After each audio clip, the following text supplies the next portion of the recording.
Eh, Hello, Rafael. How are you? Can you hear me?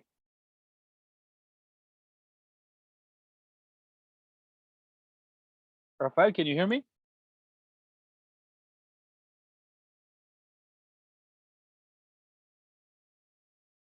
Okay. Can you hear me now, Rafael?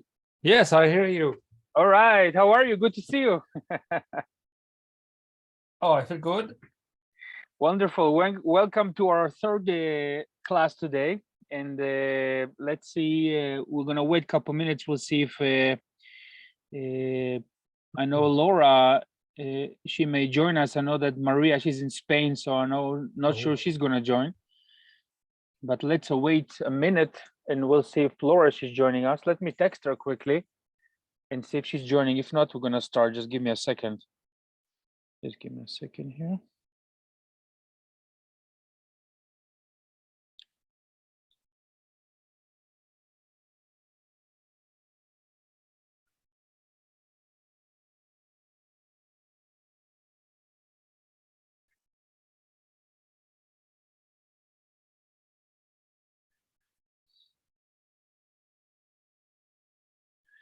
All right, I text her, so let's see if she's gonna join us. But first of all, how are you, Rafael? Oh, very good, very good. Thank you. How was your week? There are a lot of stuff to do. Wonderful, wonderful. It's the routine. That's good. That's good. So, would you like to share what you did for the home assignment? Yeah. There are a lot of stuff, but it's not the finish. That's not Okay. the goal. The goal is to find idea Idea. for create later something interesting. But I try to create a character for a brand for several media, a bande dessinée, a comic strip, a movie. That's the goal. Okay. Okay. Let's see. It's hard. It's a hard thing to do. It's Okay. I just need to change my camera. Okay. Oh, I can do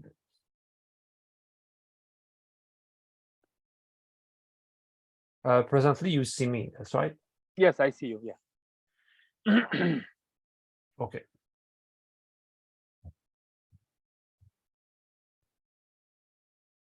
Do you see drawing? No, I just see your Okay. just webcam.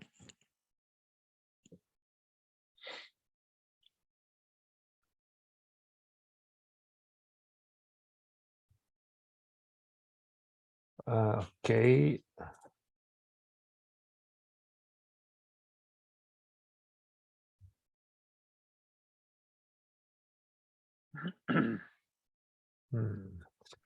Can I share my screen? Oh, 1 second. Let me hold on. Share screen.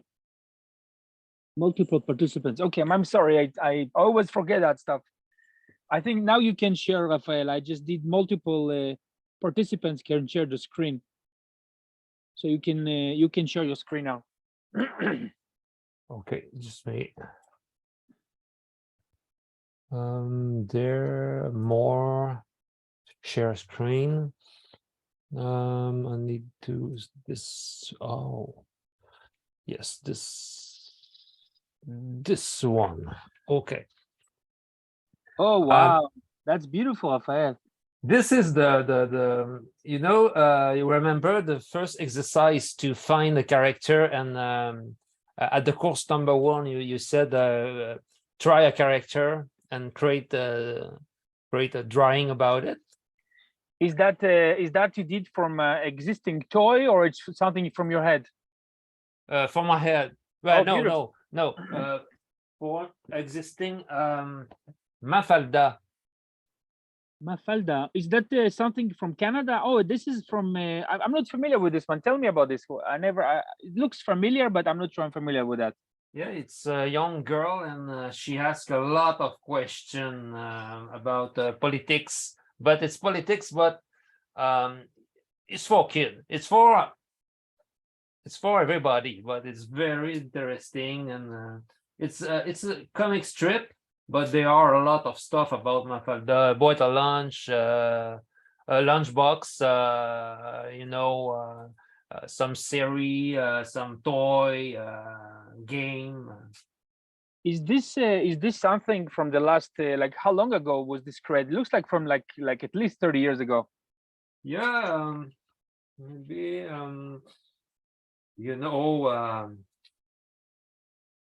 1964. Wow, 1964. So is this Canadian or what's the what No, is Argentine. Argentine? Oh wow. Yeah. Oh, beautiful. So please tell me what you did. This is, it reminds me of the I create this about my memory. With my memory, I create this and then give me ID to okay, this is a bit strange, but I can see the character is to die for move, because I want to do a cartoon with it. Simply forms. Mhm. I can do a lot, but In it's not in a Toon Boom. real drawing. But for me, it's helped me to. It's the beginning. First of all, it's really good. I see the way you draw. First of all, you break down the character into basic shapes. Mhm. So I think you're doing something very good in terms of how you study it, and I think it's beautiful. And also, I see that you did a little of a changes. You do like a little bit of interpretation, right? So you're doing kind of your Yeah. own version. Yeah. It's my because I create this character. This is not Mafalda because it's no more Mafalda. Mm-hmm. And yeah. And I create a lot of. I think because it's interesting. Because I can do a lot of detail on Mhm. his hair with a lot of patterns and stuff like that. Uh-huh. And it's not complicated to animate because it's thinking for animation. Mhm. It's easy to animate. It's So are you gonna use a Toon Boom Harmony? yes, Toon Boom or maybe Moho. I don't know, but Toon Boom, I know a lot. I know very good Toon. I know Toon Boom. Mm-hmm. And So after that, yeah, so please tell me what is your little bit about what you want to do with that. You have some kind of a story in line, like some kind of ideas, like what kind of ideas you have in mind? yeah. In fact, she can change. She can come a little small than a bug Oh wow. because she live in it's it's a long story, but it's not important. What is important? She's a bit lonely. She don't want to be lonely, but she's lonely, Uh-huh. and she passed a lot of time in the forest around our house. Mm-hmm. And she dream, and she very curious to learn about the nature, the art, the technology.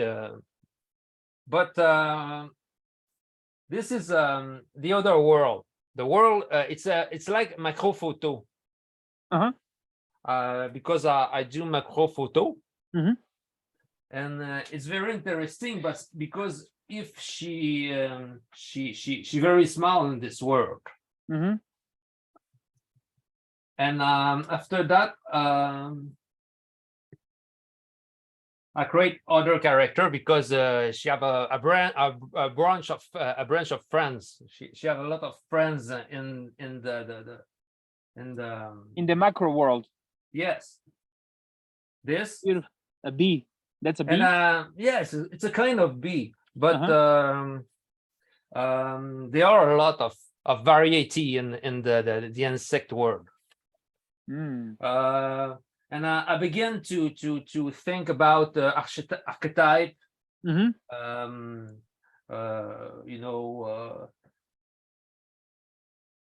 Be happy. Be Floor, because draw it better. It's okay, but I need to understand the character. This is and this is the same. We play music because it's music. There are a lot of music there. That's and play beautiful. music. The background can be easy to do because it can be photography. Yes. I can use photography for the background. And this character have maybe 6 arms. This is a better idea of a better constructions about this character.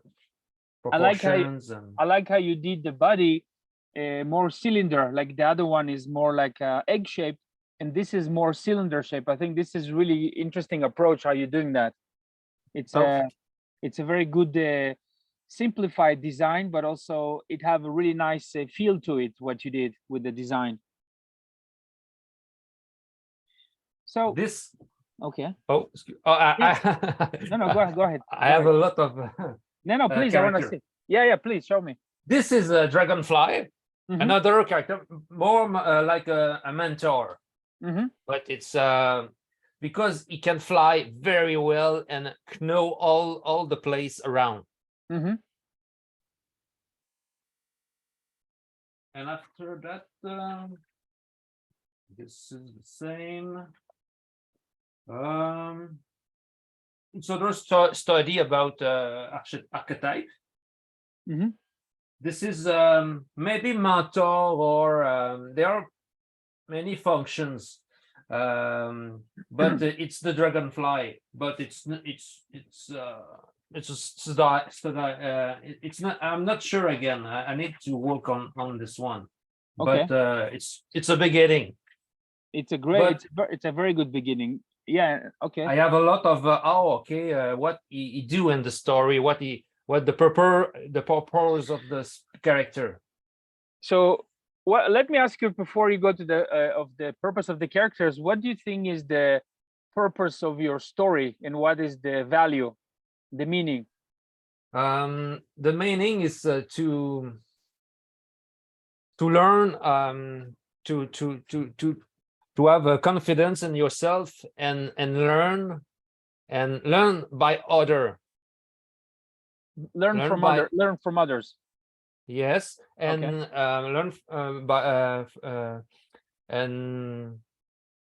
learn and fix problems. And fix problems. I think this is really beautiful. Laura just joined us. Hello, Laura. Just 1 second. I don't want to interrupt. Laura, can you hear us? I can. Welcome, Laura. Thank you.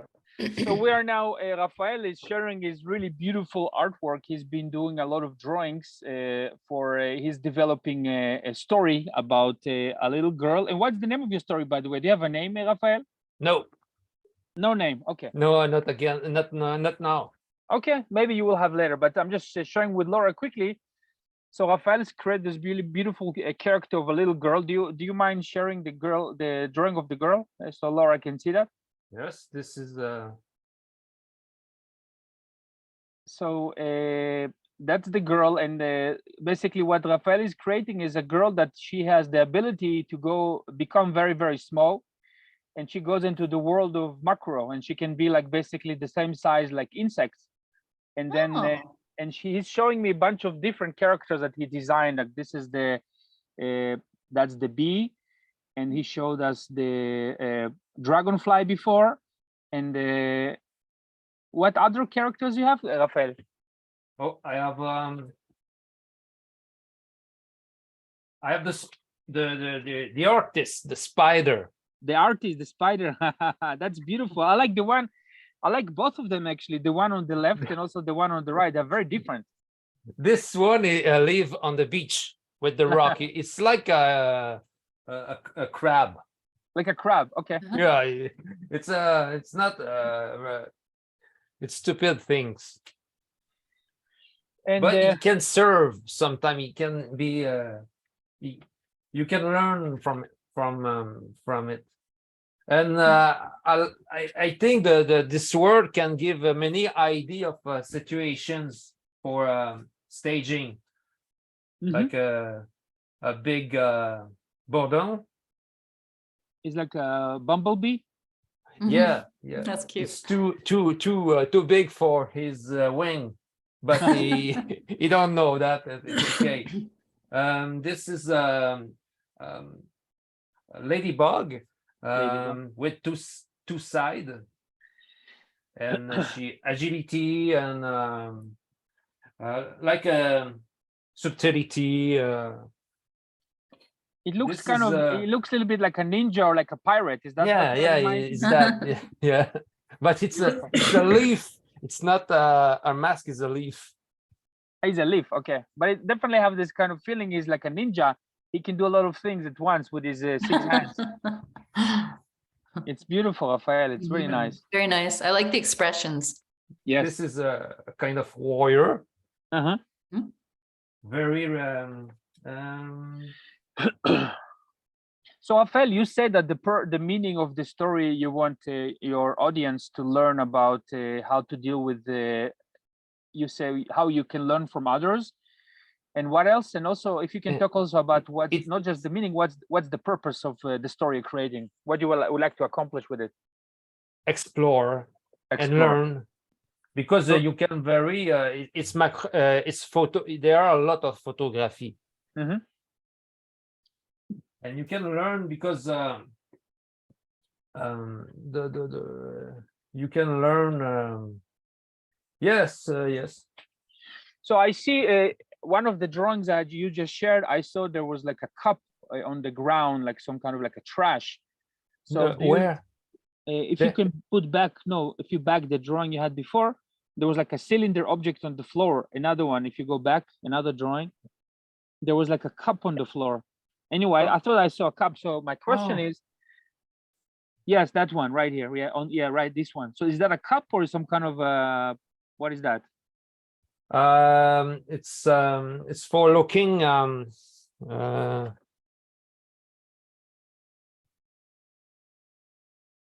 It's like a binocular. Yes, that's right. Binocular.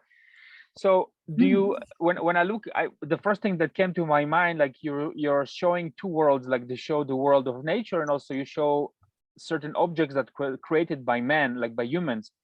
So do you have some kind of environmental messages you want to put here, or it's not nothing to do with environment? Yes, because this is the artist's atelier of his father, of her father, and she can enter there because father is very strict, but he's a great artist, and the speeder look at it and learn, and when she come in, because she's small, the spider tell him about art. And she find always some problems, but she have to learn how to fix these problems, and she have to learn with other bug, but it can be bird, but it's more bug. Beautiful. But it can be a very hostile world, because this is a giant water bug. You know, this world is very, very tiny, but it can be a hostile world. There are a lot of danger. It sounds like the girl, she becomes friends with all the little bugs, and basically the bugs are helping her to penetrate into the secret world of her father. Yes? Yes, yes. Okay.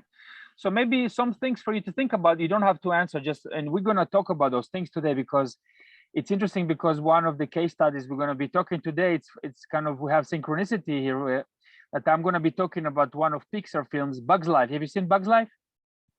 There are a long time. So this is one of the examples I'm going to be talking here today. So it's wonderful that you actually chose A World of Bugs, because I have a lot of things to talk about that film.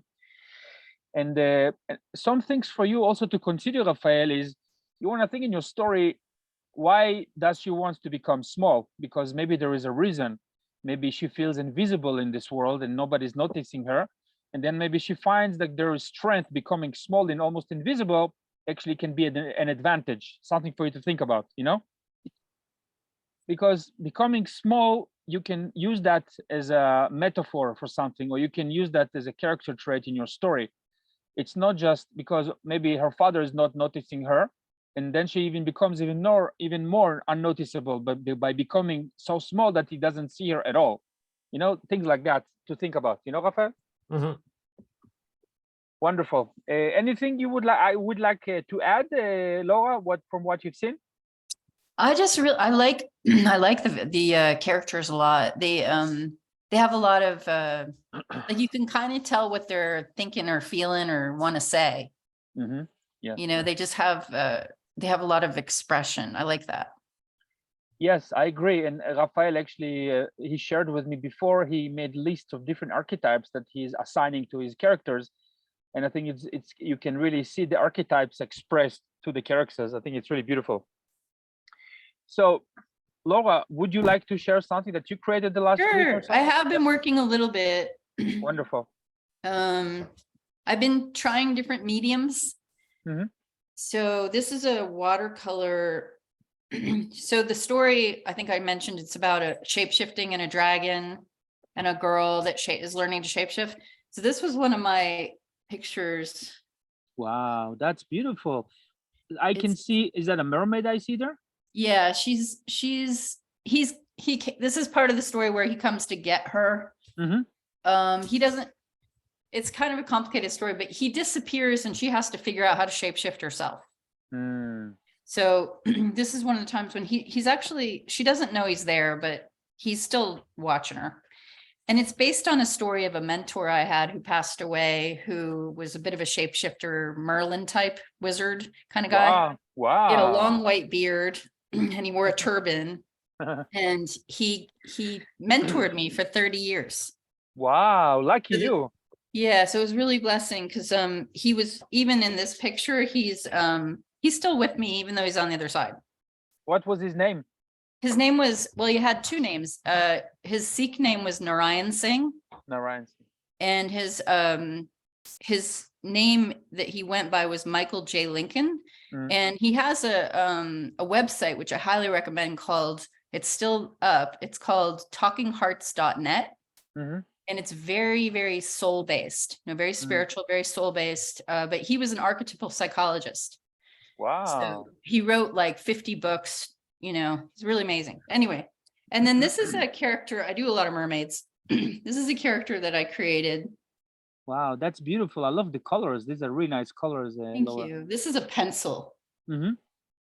And then this one I messed up, but I like it still. I'm going to try to figure out how to fix it. But this is when she's sort of like a Diana, the goddess Diana. Mm-hmm. So she's an animal.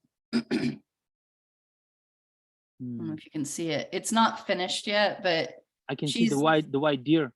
She's holding a flower out to a hummingbird, and then there's some deer. So it's connection with nature. Mm-hmm. And then I thought about doing it another style, which I was working on, was like a more of a pen. Wow, that's really, it's beautiful. I really love the style. It's really unique, Laura. I love Thank you. it. They're all, I haven't figured out which, and I also did some more clay figures, but I don't need to go get them right now. But, just trying different things. I think it's beautiful that you're exploring different mediums. It's absolutely beautiful. And also you do explore different styles. This class is all about experimenting, exploring things. So I'm really impressed with what you have done. I think it's wonderful. Thank you. So my question is, now if we look at your story, do you have, so like the question we asked previously, what is the purpose? What's the meaning of your story? So she came from a domestic violent home, which I think I told you, this is a bit of a story of my life. And, but in the story, she's a Hawaiian girl around 14. And so she's coming into womanhood, and she's trying to figure out, it's good for like empowerment of young women. Like a lot of girls, like at 14, they think they have to be women, at 14. I don't know if you have kids, but they grow up really fast, they do. And so a lot of it's about like, she looked to him for the answers, and then he disappeared, and she realized she had to find the answers from within. But I actually had a change of my story recently where I was gonna have her like talk to each species. Like I was gonna do a book on the water animals and the book on African animals, and she visits all these different animals. But then I was like, I think she just needs to, I forgot, I've changed the whole story in my head now. It's very weird how when you start working on how evolutions, Yes. and it starts making like a whole new story. And I've been writing the story for 20 years. So she ends up realizing that she can't ask anybody about what it means to who she is.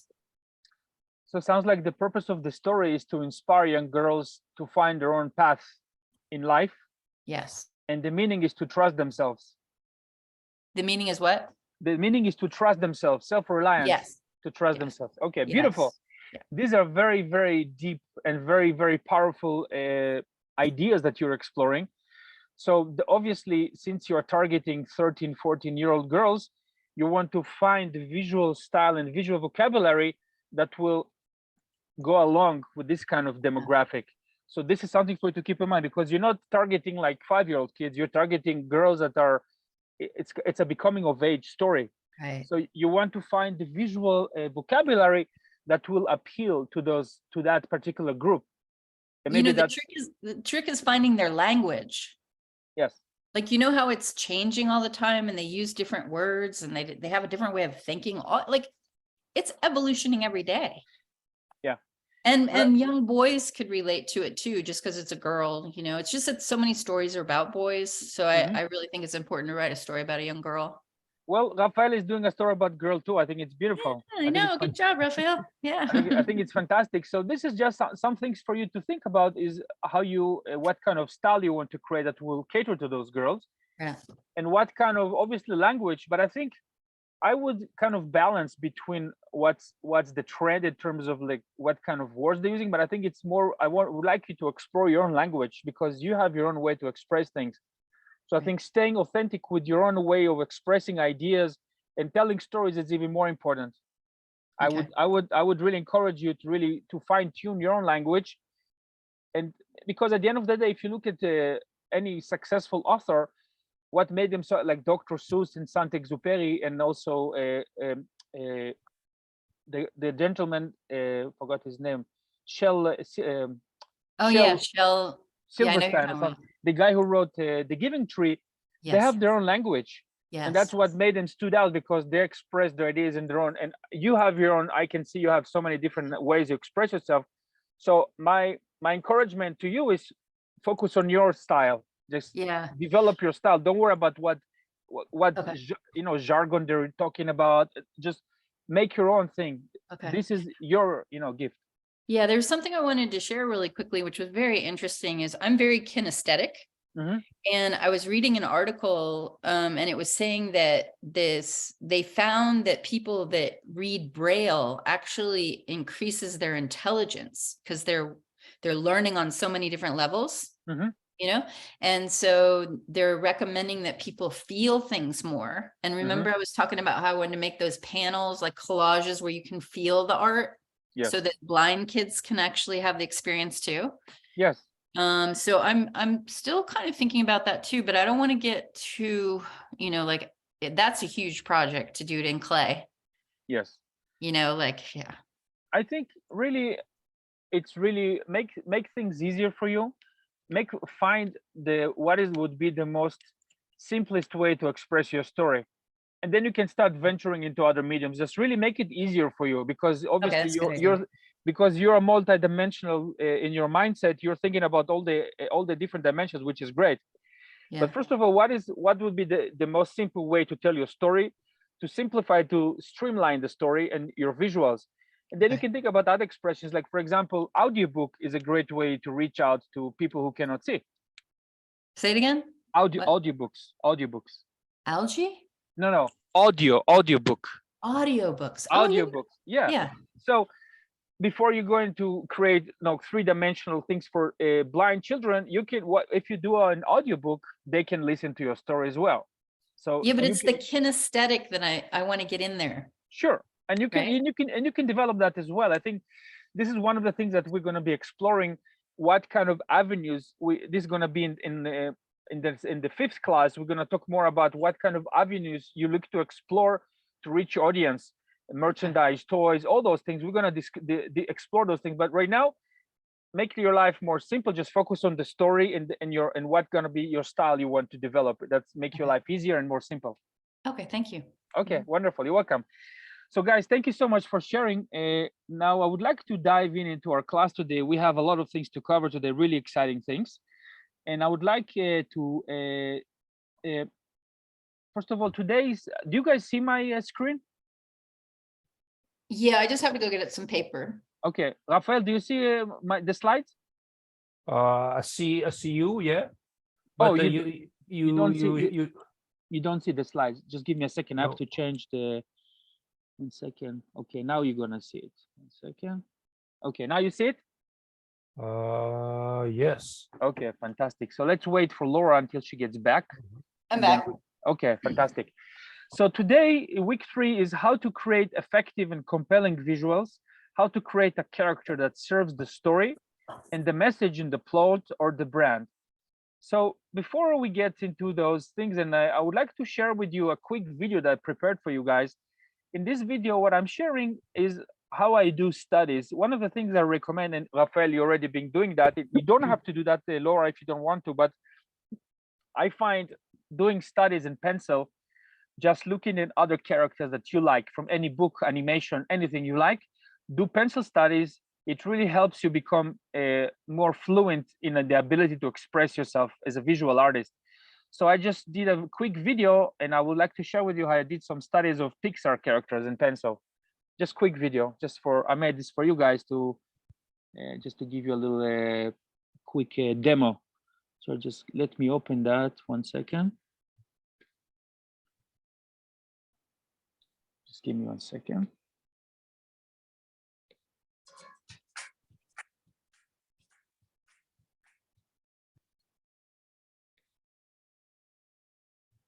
Okay, 1 second. Let me open the settings so you can see my. Okay, you see 1 second. No, it doesn't see. Give me a second. Just give me a second, guys. I'm gonna go back to Zoom because it doesn't show the YouTube. Just 1 second.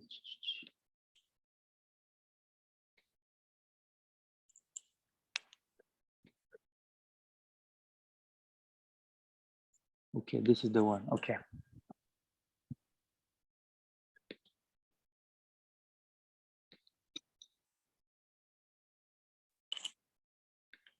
So this is a time lapse, okay? Mm-hmm.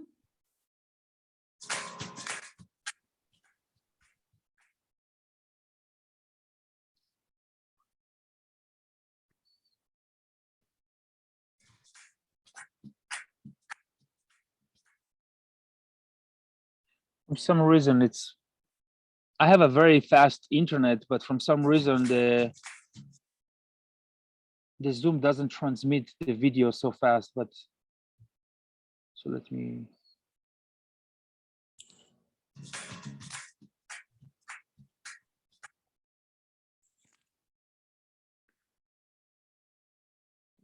Sorry, guys. 1 second. Let me go back there.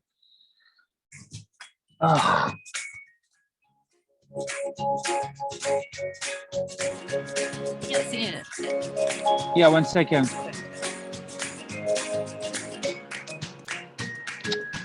Sorry, guys. It's very slow for some reason. I have to rewind it a little bit.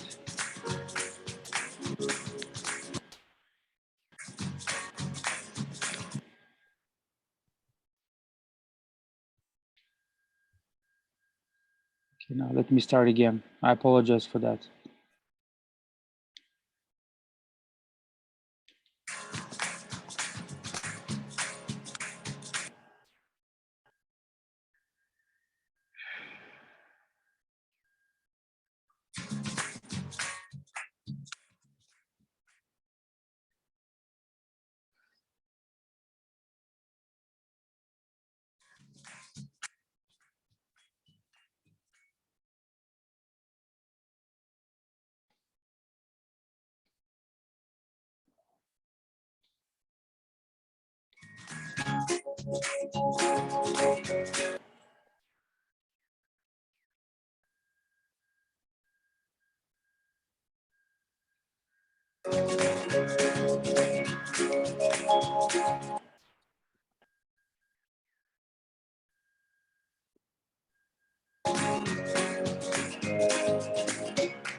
Well, maybe I'll reduce the quality of the video, but maybe it's too, maybe that's why it's.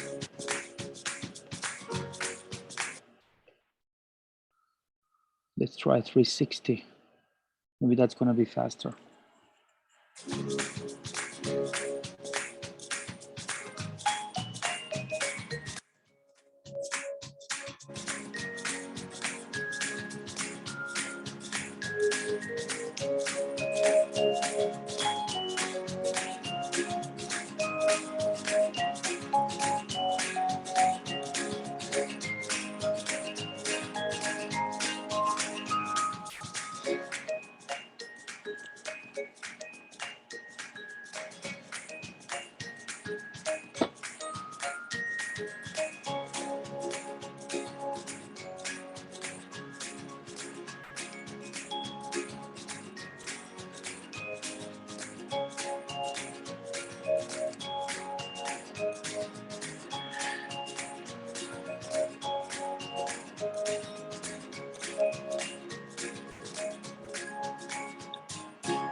All right, that's it, guys. I'm sorry for the interruptions. I think the internet, there is different qualities to view. Second, there was different qualities to view videos, and I think that was a very too high of a quality for the stream. So, you know, it's up to you what kind of mediums you do if you want to do those kind of studies. I think what the whole purpose of those studies is to get yourself comfortable with expressing yourself or drawing. I'm very big on drawing. It's a really wonderful medium, and unfortunately today, in the age of artificial intelligence generated art, less and less artists are inclined to do drawing, which I think is very sad. So I encourage you to do, I encourage you guys to do studies a lot, whatever medium is comfortable for you, whether it's a pencil or pen, whatever, anything that you're comfortable with. Find the characters that you're inspired, and just do studies. So that was a quick demo. Each one took, yeah, it is fun. Each one took me about, I don't know, like 20 minutes or so. That's cool. Yeah. The music is catchy.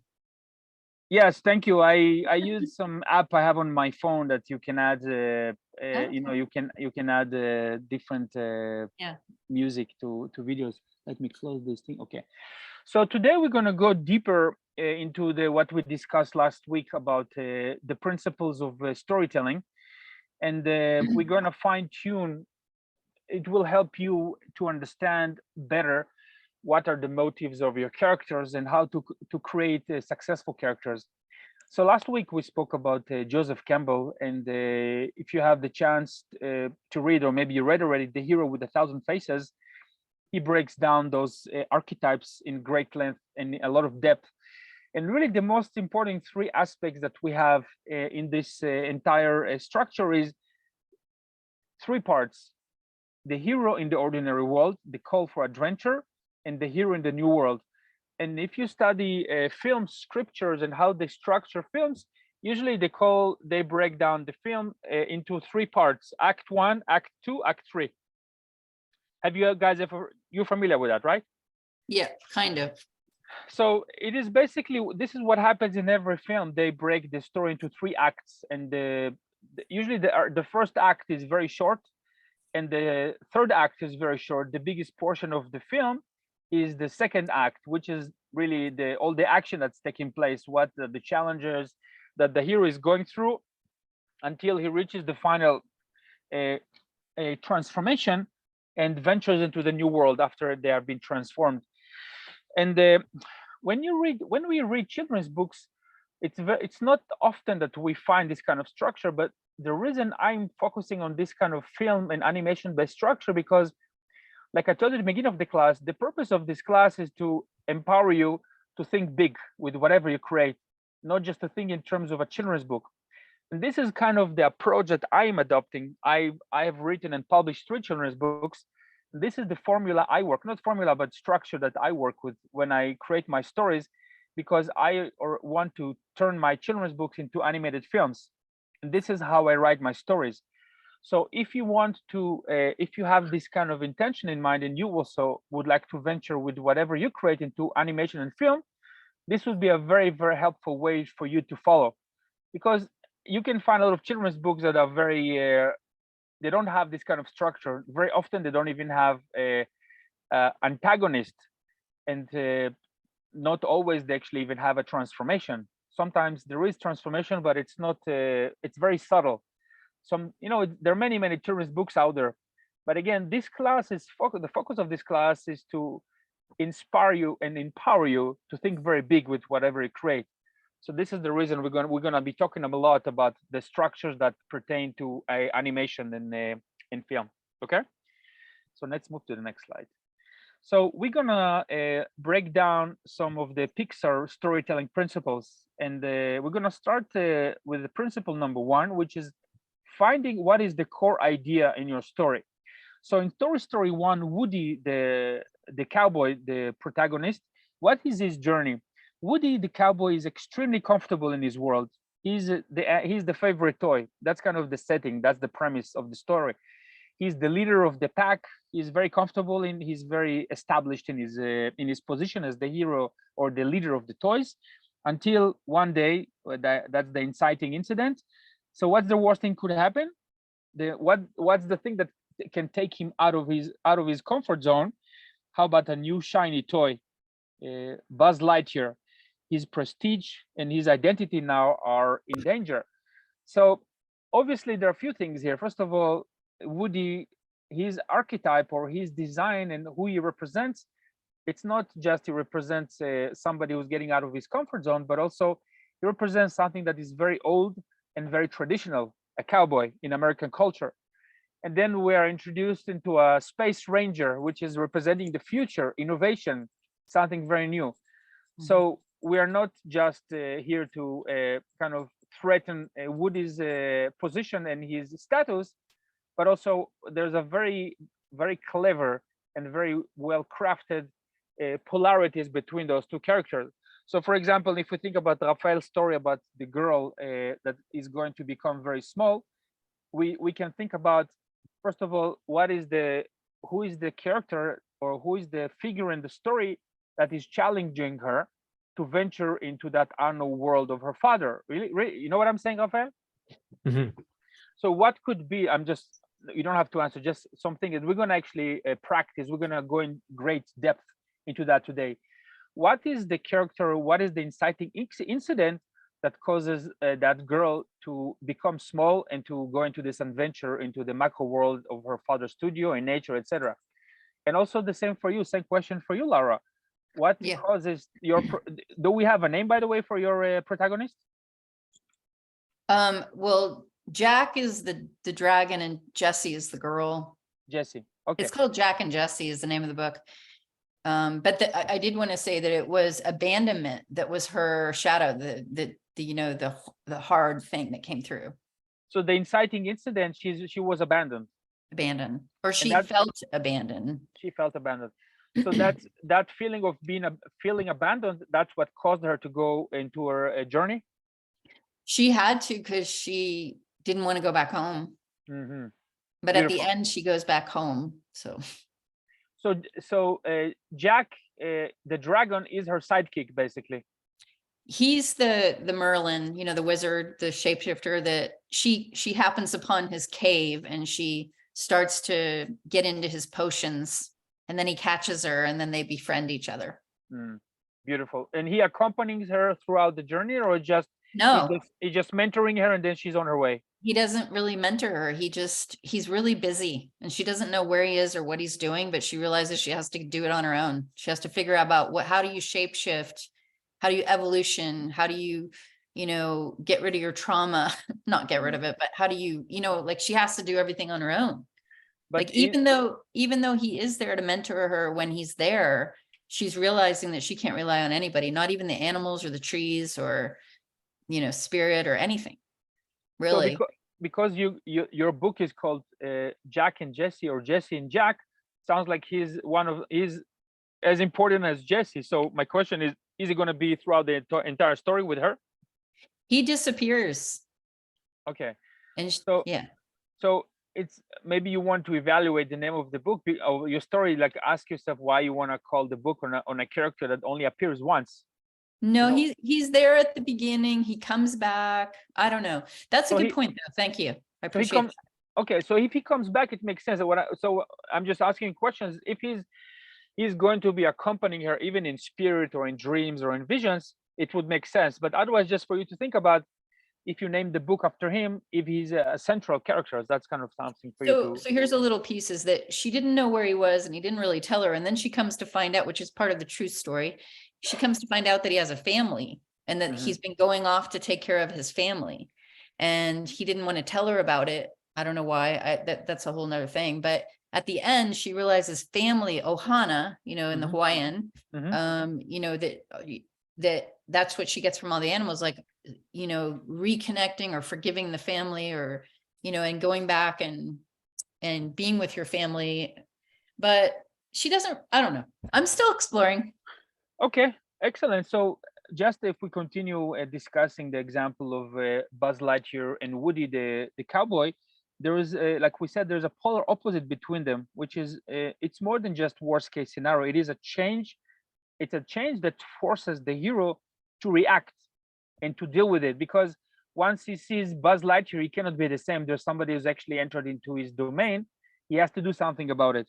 It needs to grow and change. It's not enough to have something bad to happen. It has to be something that makes Woody react emotionally and be called for action. So that's something. Can I ask you a question? Yes. So, like for example, first it's her family, that she has all these issues. And then the second thing that happens is the abandonment. And then the third thing is she realized she can't rely on the animals to give her understanding or whatever. So there's all these. So what I'm asking you is, is it called the protagonist? The hero is the protagonist. Okay, so then it's the what's the name of the space guy? Well, the space guy could be a few things. He's not the antagonist, but he's basically the call for adventure. He serves as the call for adventure. He basically forces our hero to venture into the journey. We're not there's different archetypes, but it's not about archetypes. It's more about what is the purpose of him in the story. The purpose of Buzz Lightyear in the story is to force Woody to venture, to get out of his familiar environment and to venture. So he's basically the trigger. He serves as the trigger. So in your case, the girl Jessie realized that she cannot rely on somebody that she was trusting, which means there was an element of dependency, and then something shatters in her, and then she realized she cannot be this. So should be some kind of an incident that her trust is broken. Right. And that can be, you can decide who is the character. Like in Toy Story, they become friends, they become allies. Oh, okay. I mean, Buzz Lightyear is not against Woody. He's just coming there in his very, in a way, it's very innocent. He's not there to threaten him, but his persona is very kind of larger than life. But Woody interprets him as a threat. So in your case, it can be interpretation, or it can be a direct threat to Jessie that, actually this person betrayed me, or maybe not. So just think about it. But my question is, does it have to be a person? Can it be an event? Can be anything. Okay. It can be a dream. It can be an event. It can be an object she finds. She can find a book. She can find some picture. Anything. It's up to you how you structure that. And you call it the trigger, right? Yeah, that's the trigger, exactly. If you look at our slides, you guys have the recording from last week. You can see the cycle of the story, and that's the inciting event that basically causes our protagonist to go into the hero's journey, starts the transformation. Okay. And by the way, as a side note, if we look at our own life, whenever we went through some kind of a change, there was always some kind of event that triggered us. Like the universe is kind of, to speak in a plain language, kind of kicking our butt to get us out of the comfort zone. Because, you know, many times we have ideas and aspirations, all of us do, but there's some kind of an event suddenly happens. It can be a person, it can be an event, it can be a combination of the two, but that forces us to get out and to start transformation. It kind of goes in spirals in life, because we achieve some kind of transformation, and then we become familiar in this reality. Then another event happens, so it kind of spirals as our life progresses. We go in spirals.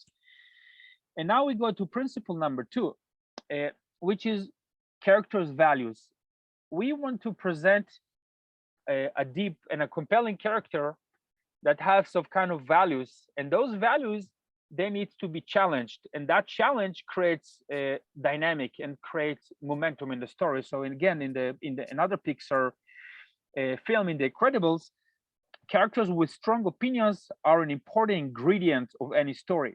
They turn the physical and emotional conflicts like love, hate, success, failure, life, death into tangible ones. They create a war of values in the story, a cause, something worth fighting for, and sometimes even dying for. And it's usually these characters' opinions that permeate into the universe of the story, causing every interaction to revolve around them. So we know that the Incredibles have certain values. They are here to protect humanity. They're here to protect society. They have very clear values. But then they introduced to this lady Edna Mode, and there is way more to our favorite costume designer Edna Mode than just hatred for capes. She hates capes. She tells them, "Okay, guys, we need to redesign." She's not just a designer, and as we find out, Edna Mode is also a great mentor, albeit an unconventional one. Mr. Incredible trusts her with the knowledge that he's going out on a mission again, and Edna stands by him, knowing the world needs superheroes. And Edna later smacks some sense literally into a confused and emotional Miss Incredible, urging, "Go, confront the problem, fight, win. We believe we can because Edna believes we can." So the value that we have, it's not exactly a clash of values, but it's more a reinforcement of values, because the Incredibles, they have doubts in certain points in the story. They're not sure that they actually can succeed in what they're doing. And then Edna, she represents certainty and faith, and she tells them, "Yes, you can do. I know you can do it." So basically, that's a reinforcement of values. In other words, when you create any either confrontation or reinforcement of values in your story, that give the story even much more depth or more powerful dynamics. Like, for example, Rafael, if you think about your little girl and your character, what kind of value do you think she can have? Like just one value or something that she's very important to her. Are you asking Raphael? Yes, Rafael, are you there? Yes. Yeah. I think my camera don't work, but That's okay. I try to think about it, but it's hard. I need to think a lot of. To think about it more. You want to think about here's an idea for you. Her Mm, father is very capable in what he's doing as an artist. Maybe he's not just an artist, maybe he's hiding something. So maybe for his little girl, the reason she wants to find out, because important value for her is to reveal the truth. That's why, you know the term, excuse me, I want to close the blinds because it's in my face. Give me a second. yeah.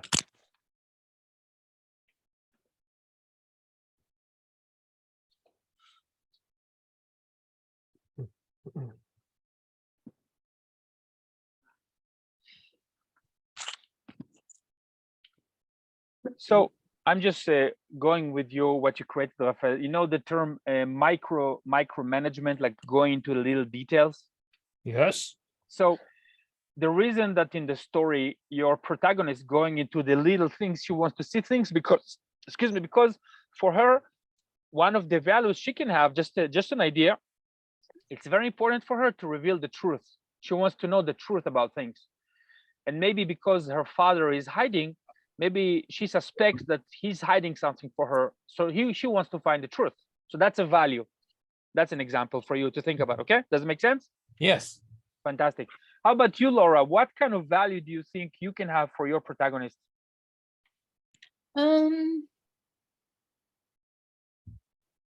think she has a, she has a head injury at the beginning of the story. She falls off a cliff. So I think she learns to value life. Does that make sense? Yes. So important value for her is to honor life. Honoring life is very important value. Beautiful. Excellent. Great. Okay. Now we're going to principle number 3, character empathy. What is character empathy? Again, Pixar film WALL-E. WALL-E is a lone robot doing a garbage disposal job. We connect with WALL-E early in the story through 2 major aspects of his personality. First, he has a friend he likes and looks after a small cockroach.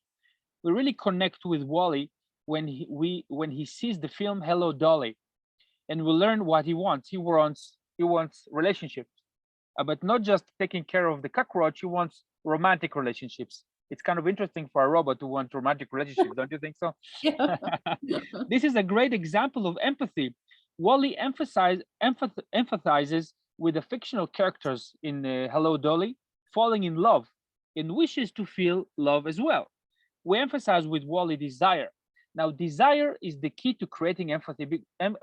Basically, because we identify a certain desire, whether it's a robot or it's a cactus like you had the last week, Rafael, whatever object, whatever character we have, if we create a certain want or a desire within them, something we can feel, we empathize, excuse me, empathize with. When you create this kind of connection, then the viewer wants to see more of the character. Then you draw the character, the viewer into the story because of empathy. We automatically relate to characters trying to get something because the desire drives the character to want. We all want something in life. From the moment we wake up in the morning, we want something in life. So because the character have something they want, and we feel empathy for that because they want to get something, that makes us interested in the story because we want something as well. And if you create a desire that relates to us, it's even more appealing. We can even empathize, excuse me, I'm confusing with this word, with evil characters if they have a relatable motive. Sometimes in films, they have an evil character, like in The Incredibles, they have, I forgot what's his name, the young boy who becomes the villain. Like he wants to be recognized, he wants to be accepted. This is something we all want. So in a certain way, we feel empathy for him because we also want to be accepted in the society, albeit he's using very negative ways to become recognized because he's doing very bad things. But in the film, if you saw The Incredibles, right, both of you? Yes. How about you, Laura? Did you watch The Incredibles? Oh, Laura, she's not there. Okay. So there was an event that happened early in the story that I'm trying to remember his name, but the antagonist, he was basically rejected by the Incredibles. So that created in him the desire for revenge. But beyond the revenge, he's actually want to be recognized as having abilities of himself. So that's kind of created the desire. Sometimes usually the inciting event at the beginning of the story create a desire, and that's what motivates whether it's the antagonist or the protagonist. Okay, now let's move to the next one. Number 4, drama and conflict. Again, WALL-E. WALL-E. Everyone knows that stories should have at least some amount of conflict, but compelling conflict is more elusive than just 2 people arguing, which means people arguing over values, it's not enough. There needs to be a conflict that was going to be significant to drive the story forward. There are 2 parts of conflicts we need to explore. Number 1, what are the stakes? Meaning, what is the character risking? They have to risk something. For example, if you take your story, Rafael, the little girl who goes to become macro, what is she risking? What do you think she's risking? She can die. A bird can eat. Exactly. She can be eaten by a bird, or she can be smashed because she's so small. Even somebody can step on her and smash her. So she's risking a lot. It's a big risk, right? Yeah. What about you, Laura? What is your protagonist risking?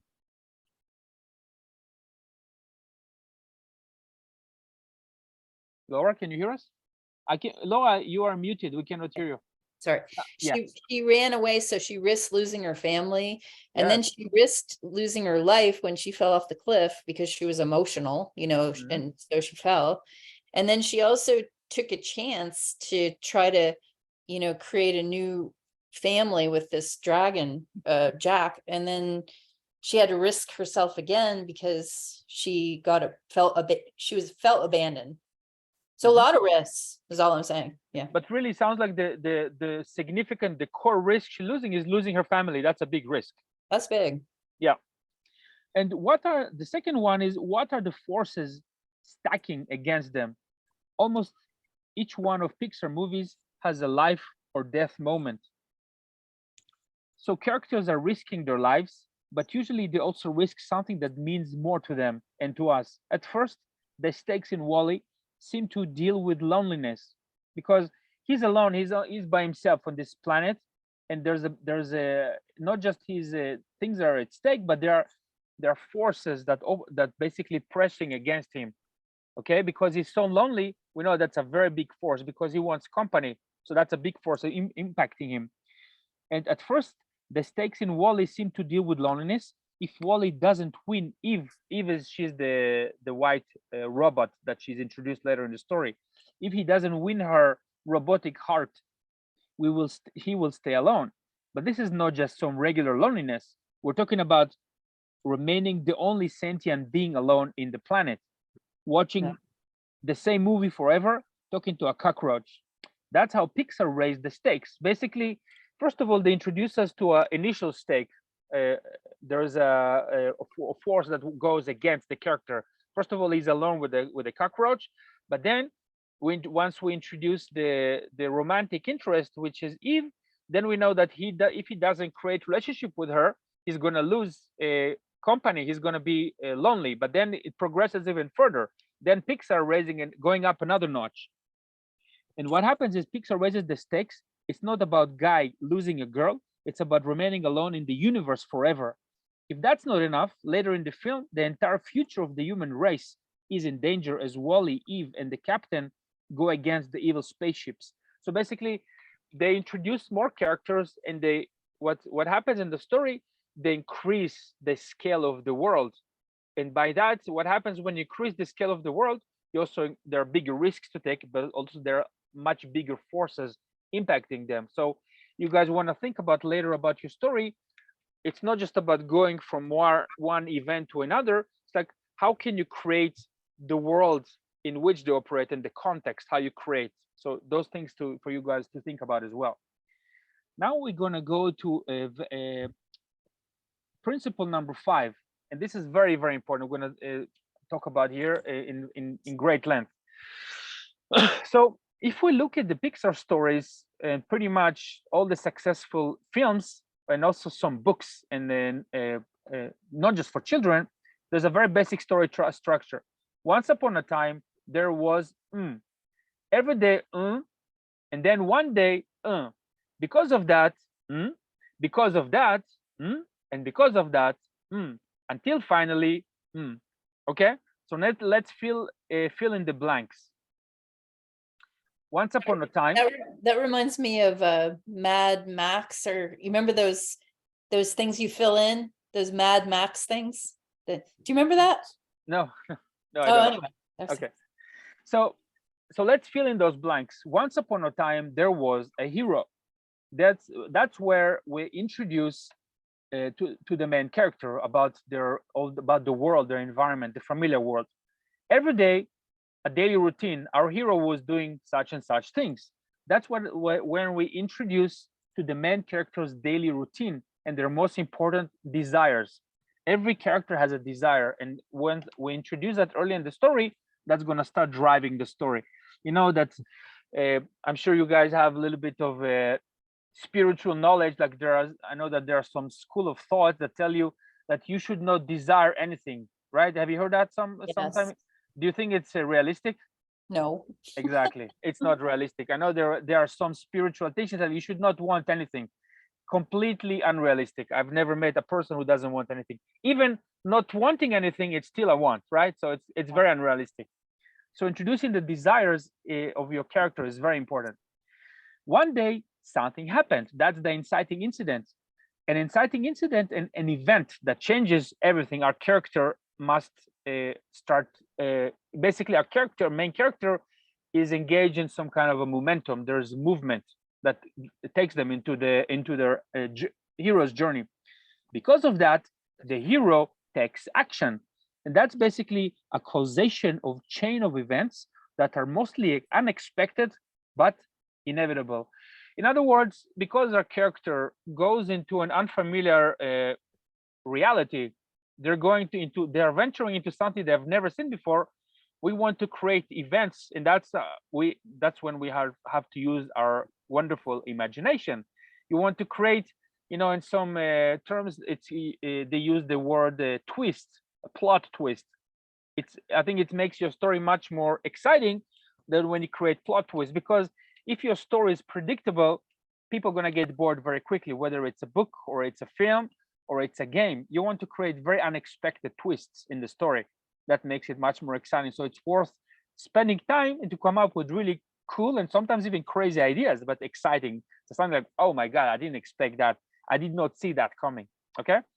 Until finally something irreversible happens, which means we cannot go back into the reality that the character was before the event. Something that changes our hero and the world. Okay. And then the final thing. Oh, excuse me, that's the final thing. I want to move to the next slide, because we're gonna do two case studies here. One is going to be from Pixar's Bugs Life. So now we're gonna basically use the same structure that I showed you, and we're going to break it down into the actual film. So you guys both seen Bugs Life, yes? Okay, wonderful. Once upon a time, there was an independent ant named Flick who lived in an ant colony. Every day, Flick and the other ants would gather food for the grasshoppers, who would threaten them. But that's not enough. What did these heroes yearn for? Every day, Flick wanted to make a difference, to stand out within the colony, only to meet failure and ridicule. So basically, very early in the story, we are introduced that Flick had a certain want or desire. He wants to be different. He wants to make a change, and he wants to be a contributor to society, because it's not a coincidence that Pixar chosen ants as the kind of the environment or the setting to the story, because in ant colony, everybody's the same.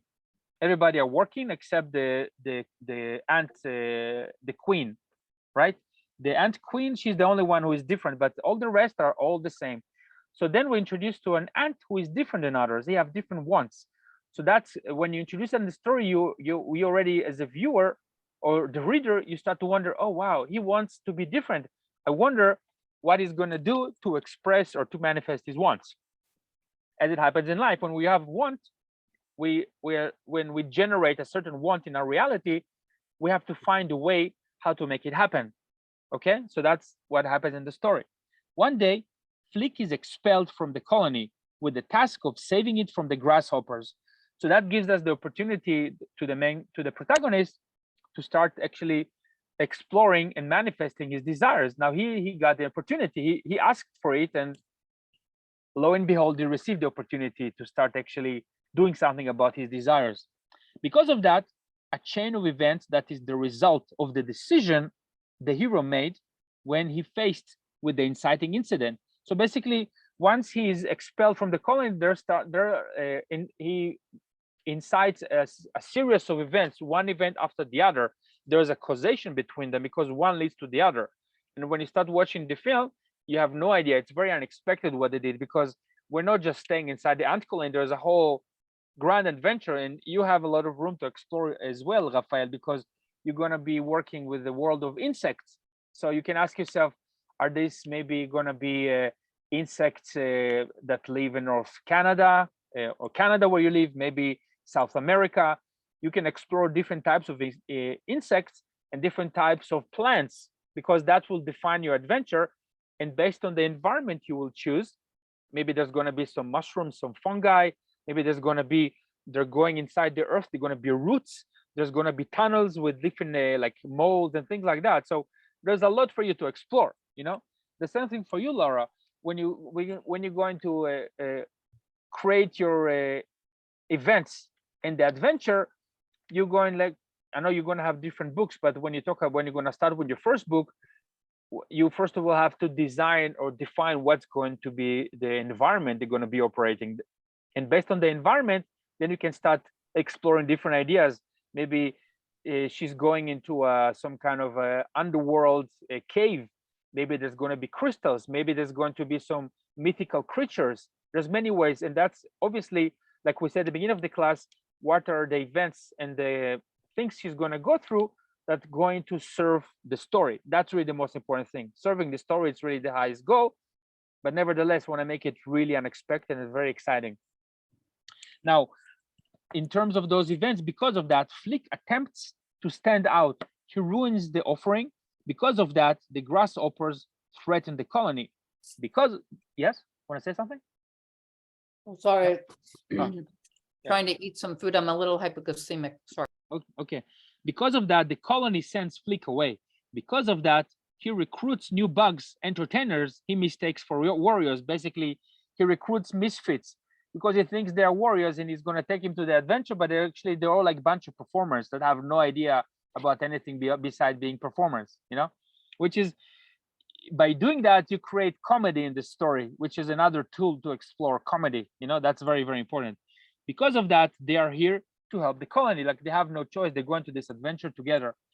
Finally, Flick manages to get rid of the grasshoppers for good, and also changes the colony as they adopt his modern methods. In other words, after he went to all these adventures, he was able to actually to fulfill his desire when he come back to change the colony, because he saw certain things that were done previously that needs to change, and he accomplished that. But that was a result of him taking action and going to those to that journey called for adventure. So the resolution, which happens at the end, must aspire to change both the hero and the world around it. That's why endings are so important. Audiences are more sophisticated than ever. So when we create the final resolution in the story, it needs to be something that was not just going to change the main character, but also the world around them. Like, for example, Rafael, in your case, if the girl, she's going to find what her father is doing, she's managing to find out, but there's going to be some kind of change. She's going to be different, and her father is going to be different. First, because he has to reveal his secret, but maybe there's something else that he didn't tell her that she reveals, and that's going to take the relationship to a whole new level. Does it make sense, Rafael? Mm-hmm. I have a question. Yes. You know, you made such an important point when you said that it's so super important to have comedy or humor in there. Yes. So, you know how you were also saying it's really important to be you know, you're creating. Yes. So normally I actually love humor, and I love, you know how you're like funny when you don't mean to be, you know, like I think it's when it's more natural or something. Yes. So my question is, when you have a story about domestic violence or, you know, it's very hard to bring humor, but it's essential, absolutely essential. Well, you know, you don't have to use humor in every story. Like The Little Prince is not funny. The Giving Tree is not funny. But it doesn't mean that you cannot be funny. It's really up to you how you do that, because once you start to craft a story, you can find moments of comic relief. Comic relief is very important. If you feel like the story is getting too heavy, maybe introduce something. It doesn't have to be devoid of humor. It's up to you as the writer where to infuse it. It's if you feel there's a place that you want to put humor, by all means use that. So here's an example, and I'm going to throw this out at you guys too. Is like, I used to think, I'm trying to think of a character that I thought was really funny. And to be honest with you, like when I was really little, like Winnie the Pooh, it was kind of funny the way that everybody was so different. They didn't get along, but they loved each other. Mm-hmm. But it's also kind of like nobody was super funny. It wasn't Yeah. like, it's more of a sweetness. Yeah. When I was a kid, I found the story very depressing. Actually, when I saw the donkey, every time Yeah. I saw every time I saw the donkey, I was like, this character is so sad, and he has this nail in his butt, and I mean, the whole thing look very sad to me. I mean, Yeah. that's kind of thing that when I watched, I was like, this is really sad. That, but somebody can find it funny. I think many cases people have different interpretations of what can be funny. So, Yeah. I was but also thinking of Bugs Bunny. Like he wasn't really funny, but he was a trickster. I like tricksters. yes, I thought it was very funny. Bugs Bunny, Yeah, he and is and he isn't. He's kind of a cool guy, yeah, yeah, So and also, I mean, I found the Pink Panther, for example, super funny. He yeah, wasn't, I mean, the Pink Panther, he wasn't trying to be funny, but he was funny. Sometimes the right. character is not trying to make things funny, but because he's not trying, that's really funny. So a question to you, when you create your characters, are you thinking about that when you're creating them? Is like, or are you just thinking about how can I put a part of me into this character that will bring some, like, will just make somebody, I don't know, feel or think. I'm not That- putting my words right. It's a great question, Laura, because first of all, we always put part of ourselves into the character, and when you design a character, you're actually creating a projection of ourselves. It's always Right. a projection. So if you Same know with me, art. huh? Same with story and art. 100%. So if you know me a little bit, I have a very playful personality. I can be very serious, but I can be like very playful and very naughty too. So I put part of myself in my characters always. I usually don't like to create too serious of characters. So it's always, if you are a serious person, you don't have any humor, that's fine. I mean, you can create. I mean, you read like again the Giving Tree, I would imagine Cheryl Silverstein like very serious guy, as opposed to Dr. Seuss, pretty wacky, pretty funny, and Yeah. like very restless character. So your Yeah. characters are always an expression. You cannot escape that, which is the wonderful thing, because we're all Right. so different, and Yeah. expressing who we are, being authentic in our storytelling, it's such a great opportunity that we actually start to discover ourselves through the characters we create. That's kind of my thing. That's what Yeah, I I'm really glad you said that. This is a very important thing you said to me today is everybody sees humor or pleasure or whatever they're looking for. It's like they're going to resonate with the character if that's what they need. Yeah. Right. Yeah. And also, not always people will resonate with the main character. Like, for example, in Bugs Life, there's so many different characters. Some people can identify with the grasshoppers, even if they're the bad guys. Or somebody can identify with the other insects, not necessarily with the ants. Some people, they hate ants. Some people Right. love ants. Some people love bees. And so, oh, I love the bee. So it doesn't matter. You are creating the entire spectrum in your story. You put all the pieces together, and people will have empathy to different things in the story. It's not our job to this. Okay, I wanted to emphasize to feel empathy to the main character. Right. It's not really the point. You are putting like, it's like you're creating a buffet. You put a buffet, and people taking what they like. So your story, look at it as a buffet. You put all the components, and people come. I just want to take the dessert, or I just want the piece of bread, or whatever. Right. So that's kind of Yeah, that's really good. I like that. yeah. So now I would like to give you an example of one of my children's books, and I'll share with you the same thing that I just shared with Pixar. My recent book called DJ Bear. So once upon a time, there was born a music-loving bear named Barry to a family of honey traders. Every day, Barry would be busy selling his honey, but that's not enough. What did these heroes yearn for? Every day, Barry felt that there was something he was missing in life, but he didn't know what it was. Now, in my book, at the beginning of my book, I present Barry as when he was a baby, he loved music. But because he was born into a family of very wealthy honey traders, bears, they're selling honey. So they kind of took away his desire for music. He kind of forgot about that. He was raised to be a businessman. So you can see here in the middle illustration, you see him sitting in his office at 4 p.m. He's waiting for 5 p.m. so he can go home. Obviously, he was doing what he was trained to do, but there was something inside of him that he was not happy. There was a desire for him for something, but we don't know what it is. But when we introduce the music in the beginning of the story, we kind of get an idea there's something about him that has been repressed. Okay. One day, something happened that caused a major disruption in the honey production, which forced Barry to embark on a journey to find out why this happened. Basically, everything was going smooth. He was selling honey, doing his work as a honey trader. But then there was some kind of a technical situation in this facility that produces honey. He has to go and find out what's going on. Because of that, a chain of events that is a result of the decision the hero made when faced with the inciting incident. Because of that, Barry left his home and went on a journey to meet the bees, which he never did before. Because of that, he met the queen bee.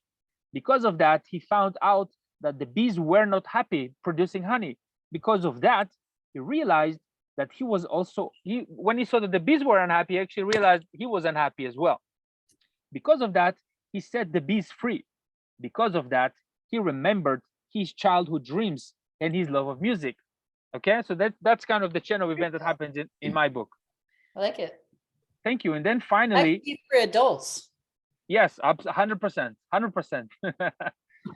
Finally, Barry abandons his honey-making empire and he becomes a DJ bear, where he travels the world with his family and makes other animals happy through music and dance. Again, here the resolution must aspire to change both the hero and the world around it. That's why endings are so important. Audiences are more sophisticated than ever. We want to, in my book, I show when he transformed, his family transformed. Everybody around him transformed because he started to be a DJ and start to perform and travel with his music. Okay, does it make sense? Okay, now let's have a little exercise. What I would like you to do, and I'm gonna put the slide back. I would like you to write down a basic story structure, just what we showed, based on what we have just learned, and draw the main character. It doesn't have to be the book you're working on. It can be something else. I want you to try something completely different. I want you to kind of stretch your imagination a little bit. So let me put that slide back with all those things. So those 5 main things in the story. So I want you to use this structure and to write down a basic story idea, not necessarily what you're working on, something completely different. Just play with that. Just use your imagination. Who is the main character? And I want you to make a little drawing. Okay, I'll give you 10 minutes for that. Okay. Okay, or maybe even if you're done with before that, that's fine. So I'll be right back.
Couple more minutes, guys. You okay? I'm pretty much done whenever you're ready. Okay. How about you, Rafael? 2 more minutes. Is that okay, or you need more time? Rafael, can you hear us? He's off in drawing world. Rafael, It's another world. Rafael in the fantasy world. Rafael, are you done? Yeah, I do Okay. exercise. Okay. Who wants to go first? Laura, you finished first. Would like to go first, Laura? It doesn't matter. Okay. Go for it. So I'm gonna hold it up, but I don't know if you can see it. Can you get closer, the drawing closer to the camera? Oh, wow. Is that some kind of an elf? A deer? I have deer. no idea. Okay. So tell us, what's the story you just created? It's just a mythical being, and it has it has a message like it's okay to be different. I don't know, I'm making this up. So no, what I wanted you to write down is actually, once upon a time there was Oh, I didn't do that. I was just you were just no, drawing. I didn't do that part. Okay. Okay. So What about I can make it up, but go ahead and go to Raphael if he's ready. okay, Rafael, did you write down? Yes. Okay, go for it. It's the first one upon a time. There was a mechanical bird, a cuckoo, and he every day he announced the hours, and all the family wake up and go to work. But he wants be a real bird and fly in the sky. Beautiful. Yes. One day, a real bird, passed through the window and come to him. The mechanical bird realized that this the first time he see a real bird, and he want to become his friend and go to the sky. But he tried to fly and fall on the floor and broke. And this day the family doesn't wake up. They're late to work and school. Beautiful. See, and then finally, what happens? This is what happened.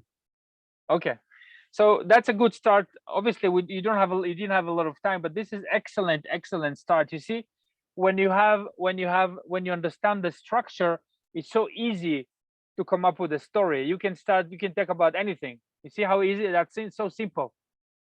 And Yeah, that's but it's yes, it's what? it's hard to find a final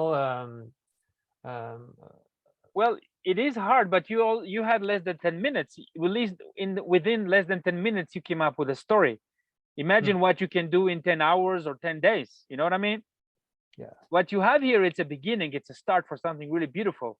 So the more you practice that, the more it becomes easier for you. Then you can come up with other ideas, like, you know, they don't wake up on time to work, and maybe the father or the mother, they work in very simple, very important job, and because they missed their job, something bad happened, and then they all have to go and fix whatever is happening. So the bird is going with them, blah blah blah. You know, there's many things that can happen. So you Yeah. can do, you know, when you create a story, it's like you're going on it's like intersection. Should I go this way or should I go this way? Maybe I go this way. There's many probabilities. And that's the fun part about stories. You can explore so many things. Maybe because they didn't wake up on time, the kid was supposed to go to school and he had a science project. So he didn't present his science project. So now they have to find another way to present the science project, blah, blah, blah. You know, you can, that's another way for you to explore the narrative. Or maybe the little girl, she was to go to kindergarten, and she's supposed to be in a birthday party, and she's supposed to help the party, and because she didn't go, you know. So there's many ways you can approach the story, you know. But it's great what you wrote. It's a great start. Great job, Rafael. Beautiful. Okay, Laura, do you have something? Yeah, sort of. All right. Okay. It's a quickie, but okay. It's okay. It's quick. Yeah, it's spontaneous. Go for it. So once upon a time, there was a dwarflin. Every day she came out of the shadows of the trees for just 1 hour.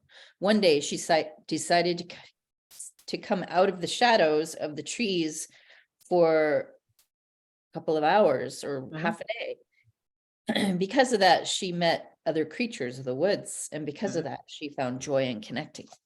Beautiful. So what you want to think about is at the beginning of the story, what is their desire? What does she want? To come out of the shadows. She wants to come out. Yeah, she wants to come out of the shadows. And then you can, if you would flesh it out, you can then think about what are the different adventures that are happening as a result of the inciting incident. That really becomes kind of the meat of your story, like the whole really the fun part to watch or to read in your story. But it's a great. What is how do you call her? I just made it up. A dwarflin. Dwarflin. That's a cool name. That's a cool word. Yeah. I love it. Very creative, Laura. Beautiful. Well done. Very nice. So guys, you see, you are very natural storytellers, and I applaud you for that. It's really, Rafael, the drawing. Did you make a drawing, by the way? Yes, but a very short one. It's just a cuckoo. Yeah. Oh, beautiful. Fantastic. Excellent. Beautiful. I want to see. Oh. Great job. Beautiful, guys. I'm very, very, very impressed by, you see, when you do things in a spontaneous way, it becomes easy. You don't have to, oh, I'm going to create a story. It becomes like, it's not it's so fun. When you do it in a very spontaneous way, it's becoming very natural. Now we have a little bit less than half an hour left. We're going to get into something very, very cool and exciting.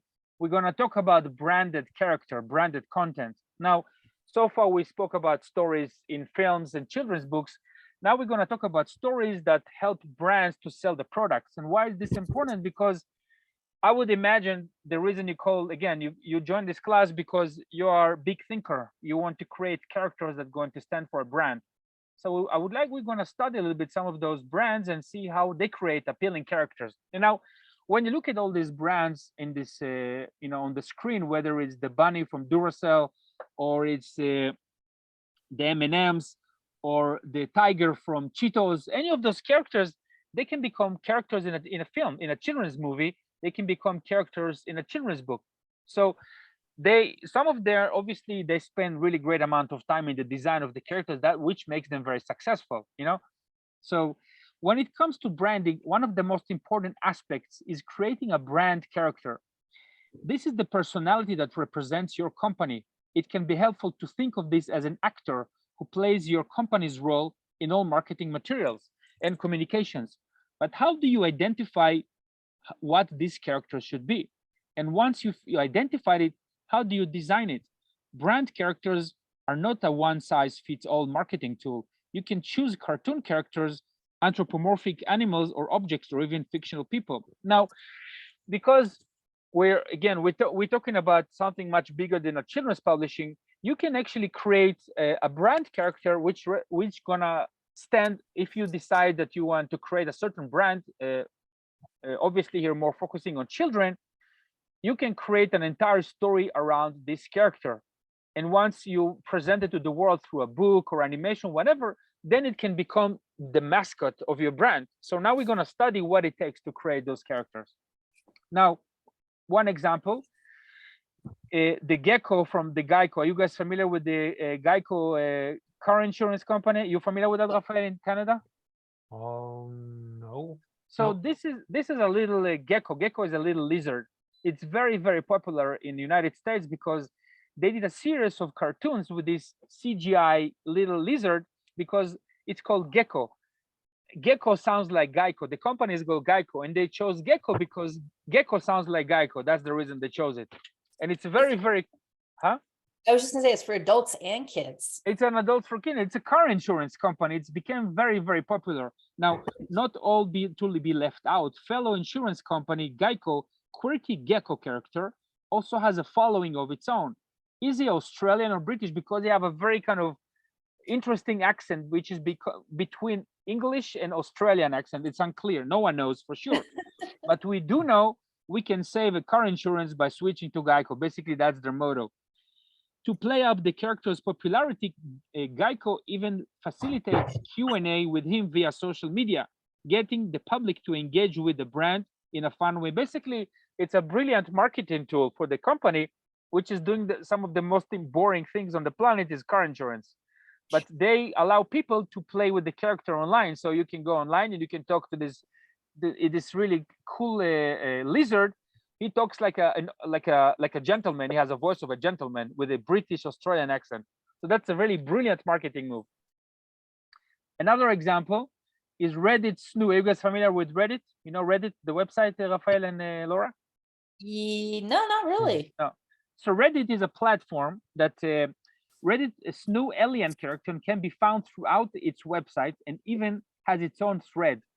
The genderless and colorless alien has come to represent the company and its great audiences everywhere. Basically, it's for everyone. So that's why it doesn't have a gender and it's an alien. It's not associated with a certain race or color. This is very clever marketing move because they want everybody to join this platform. So they're not creating a character that represents Asians, Caucasians, African Americans, or whatever. It's very vague. It's kind of very universal. So Reddit appeals to everyone and serves as a forum where users from any background can share news, share their hobbies and other types of content, and host discussions on just about any topic. Can I show you one really quick? Yeah. What's that? Can you see it? Yeah, I see squids and all kind of, what are these? They're like, they're monsters. Yeah. So I was just showing another example. yeah, exactly. It's a great example. So basically this platform is people can talk about any topic. It's the internet's hub for everyday people, plus aliens, of course. And Snoo reflects that. So that's another great way to stand for a brand. When you want to appeal to everyone, you create a really cute alien. Now, Twitter, Larry the Bird. It seems fitting that a site named Twitter would choose a bird bees stone, would choose a bird for its brand character. Larry the Bird was named after basketball great. You guys know who was Larry Bird, the basketball player? No. He was a very famous basketball player in the 70s and the 80s. That's why they called it Larry. Okay. Because the co-founder, Beestone, is a Celtics fan. While small, this little blue bird is synonymous with Twitter without having to see the brand name spelled out. The bird logo is versatile. It's used not only on website branding, but seamlessly tucked into the corner of every individual's tweet. It's ubiquitous, but not intrusive. And this is the actual logo, but on the right side, we see a lot of interpretations because people love this blue bird. So you can see in social media different interpretation of this character into a 3D looking bird. So when you see a blue bird, you know it's Twitter. Interesting thing is that the beak it doesn't have a color, but somehow it became yellow. That's kind of how it kind of transformed into social media. Now, here is another example where a brand character actually was created before the brand. When Disney started the company, it didn't have a clear brand, but Disney had a character. He started with a cartoon about little mouse called Mickey Mouse. Can I wait? Can I ask you a question about Twitter? Yeah.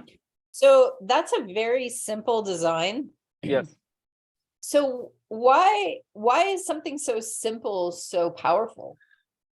I think it's not necessarily just the symbol itself, but it's actually the actual success of the platform itself. Because Okay. there are many brands that they are very simple, but because the actual product or service is not so popular, it's not becoming so iconic. In the case of Twitter, because Twitter early on started, like I think in 2006, it was a very unique and very kind of unusual platform to express ideas, activities, and things that you do. So because of the popularity of the platform, the logo became also popular. So why is Mickey Mouse so popular? Because I've never liked Mickey Mouse personally. It's a great question because Disney created Mickey Mouse in the early 20s. Animation was still just at the beginning of its it was just the beginning art. It was not so prominent. But when people start to see moving images online online in the theaters, in the Right. movie theaters, that became something very unusual because nobody had seen. And also the style of Mickey Mouse was very graphic and very, very unusual because Right. animation was just starting to form around those years. So Mickey Mouse became popular because it was something that people have never seen before. If you would create a cartoon like Mickey Mouse today, it was very unlikely that it would become iconic because first of all, because we have social media, it's so saturated with the images. So that's why in those days it was more unique. Now let's talk about brand. Does it answer your question, Laura? Yeah, I just there's some characters I really don't like. Yeah, don't know. that's a preference. I wasn't when I was a kid. It wasn't one of my favorites too. I didn't hate it, but it wasn't one of my favorites. For example, I mean, I like the Smurfs. When I was a kid, I was obsessed with the Smurfs, the blue little Yeah. characters. I love the Smurfs, and also Asterix. I loved Asterix when I was a kid. Which one? Asterix, the Belgian or French. It's a French cartoon okay. about the Gauls. So Okay. now let's talk about brand character versus brand personality. What's the difference? It's important to understand the difference between a brand character and a brand personality. A brand character is a specific person or a figure that you create to represent your brand. A brand personality, on the other hand, is your brand's overall tone and feel. In other words, the personality is what are the attributes that you want to convey in your brand. Okay, so for example, Laura, if you want to create a brand, let's wait for Laura to come back. I'm here. I can hear you. Yeah. So if you want to create a brand that will appeal to young girls, like adolescent girls, like ages 13 or 14, the personality of your brand will have to cater in terms of what they represent and what are the values to that particular group. And if you choose to create a certain character, like a mascot that represents your brand, it needs to be something that you represent. Like you would not, for example, use a hamburger because it's not going to convey the personality of your brand. Make sense? No. Now, your brand character should embody your brand's personality in its own unique way. They should share the same values and attributes as your brand, but also have their own distinct personality. Okay, personality is really important here. Now, creating branded characters, how to identify a tailor to the right character for your appeal brand. Now, here you see the diagram again of the 12 archetypes. This is again something that comes very handy when you create the characters for your brand. Again, we have here the different archetypes: the lover, the gesture, the everyman, etc. And each one is connected to a certain attribute. Like the sage is about wisdom, the innocent is about safety, explorer is about freedom, etc. So you have to find if you decide to create a character for your brand, what are the values, what's the personality you want to convey. The qualities of the brand character, when you're designing your brand character, there are certain qualities that they should convey. these qualities will be unique to your IP or brand. Now, for example, friendliness. Your IP/brand character should be someone that people would want to interact with. They should be approachable and easy to talk to. Like if you're, but let's say your brand is the things that we talked about. For example, Laura, you want to cater to girls, or Rafael, you want to cater also to young little girls, or want to cater to young children. So you would not use like a scary character. On the other hand, if you create a brand that sells Halloween costumes, maybe a scary character will be appropriate. So it depends what is the value and what is the personality of your brand and who you're trying to cater to. So there is no one size fit all. So friendliness, it works in certain scenarios, but not always somebody friendly will be something that you need for your character, for your brand. Does it make sense? Yep. Now, trustworthiness, this is actually very important, because people should feel like they can trust your IP or brand character. They should feel that they can rely on them for accurate information, because your character for your brand, it becomes like your spokesperson. So whatever your brand is, they want to trust it because it reflects the value and the quality of your brand, services, and product. What about like Wile E. Coyote? What about it? Well, he's not trustworthy, really. Well, it depends. Again, like what it depends for what kind of brand. There are many. They could be brands. For example, let's say your brand is you sell services of like detective services of private eye, for example. So the coyote can represent somebody that actually is the one you not trust, but that's the one you're after. So let's say you create a coyote, is the one you're trying to always find. You're trying to hunt the coyotes. You know what I'm saying? It's kind of a opposite. It's a opposite brand, because Right. if you are the detective, the private eye, you are trying to find that not trustworthy character. So the coyote represents who you after. It can So be very. you said something very important earlier that I had a question about. You said that we're not trying to create archetypes, we're trying to create qualities. Is that right? Well, the archetypes have to serve the qualities.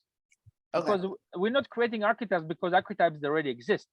Right. But we would like to utilize the characters, the archetypes, for the purpose of what we are trying to convey. Okay. Yep. Now, another thing here is expertise. Again, your IP brand character should be an expert in their field. They should be someone that people can go to for advice and guidance. Like the Gecko, for the car insurance Geico, they have a platform where you can interact with them digitally, but obviously they have to create a certain attributes for this character. He knows what he's talking about. Even his voice, he talks like, oh, I'm trying to make a British accent, but I'm not so good at the British accent. But he's like, oh, let me help you. Or he talks in humor, but he seems like he's very knowledgeable. So he basically projects expertise. He's respectful. He's respectful, exactly. Even though he's a lizard and he's really funny and cute looking, but if you look at his eyes, they're very wise. He looks like he's very smart. He's very intelligent. Okay. Yeah. Now, enthusiasm. Your IP brand characters should be enthusiastic about your products or services. They should be passionate and excited, and they should show that in their interactions with customers, they are and they should be passionate, excited, and they should know that in their basically they have to show that in their interaction with the customers. Excuse me. These are just a few examples of qualities that your brand character should possess. It's important to choose qualities that are of value for your brand or company, and that you want people to associate with your brand. So, for example, Laura, because you're leaning towards the shamanic traditions, like this character you just drew can become a mascot of your brand. Maybe something you can explore and see how it's going to show, because it's very unique and it serves the purpose of what you're trying to convey. So that's only for you to explore. And for you, Rafael, as well, if you want to create, you are catering towards something that you want children to explore, you maybe think about, okay, I want to create a brand around this because I want to create a series of books and also cartoons and also sell toys. And think about what could be a character that can represent your brand. It can be a character from your book as well. You can actually use the main character or a character and a sidekick to be your brand characters. Does it make sense? Isn't this down the road? Like after you write the book and it gets published and it gets accepted, then you do the product? Is that right? It is down the road, but I like because we are having here a multi-dimensional approach, this is something that you take in consideration right now. It's like you can do it later, but if ideas come to you right now, put them down because it's worth exploring them. I want to give you an example. When I created a logo for my company, Snout.com, this is the character I created. And this character stands for the values and the personality of my company. So that's an example. Somebody did it for me in 3D. So identifying a brand character for your IP brand. Creating a brand character can be a fun and rewarding process. It allows you to really think about what makes your brand unique and what personality you want to have. It's also a great way to get your team involved in the branding process. If you have people that working with you, you can do it as well, or you can do it by yourself. If you're not sure where to start, there are a few key questions you can ask yourself to help identify your brand character. Number one, what does my brand stand for? Number two, what is my brand's personality? Number three, what are my brand's core values? Number four, how does my brand want to be perceived by the public? Number five, what kind of feeling do I want my customers to have when they interact with my brand? Number six, answering these questions will give you a better understanding of the type of character you should be creating for your brand. Now, if you look at these questions, it is very similar to the questions we ask about storytelling, right? What's the purpose of your story? What's the value? What's the meaning? It's the same thing. So you see how those things tie together, because whether you start with a story or whether you start with a brand character is the same process. Because let's say you right now, you can, on your free time or after we're done with the class, you decide, you know what? I don't want to write a story. I want to start with a character.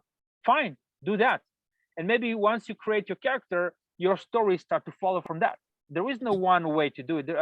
We're exploring many things in this class, in this course. So I want you to be flexible, to start from whatever point is comfortable for you. Does it make sense? Yeah. Okay, fantastic. So now let's look at a couple of examples. We have 5 minutes left. So for example, in M&Ms, the brand characters, you guys are all familiar with the brand with the M&Ms. M&Ms basically became, we don't have a lot of time, so we're gonna skip the cartoons. But they got in trouble. Did you hear? No. M&M's got in trouble because it was degrading towards women.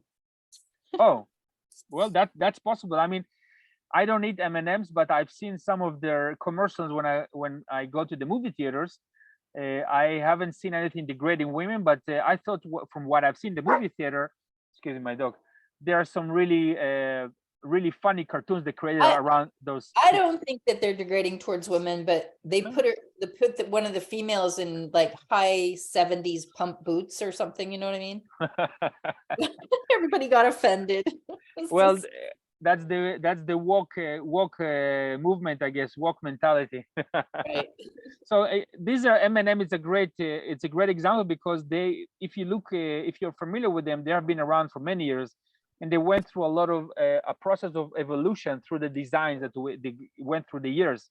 This is the more contemporary version of them. As you can see, they emphasize the color of the candy, and their limbs are all white. So they just want us to, first of all, read the colors of the candies, and all the rest is secondary read, but obviously they also have those human features. But these are a great example, very successful marketing character brand.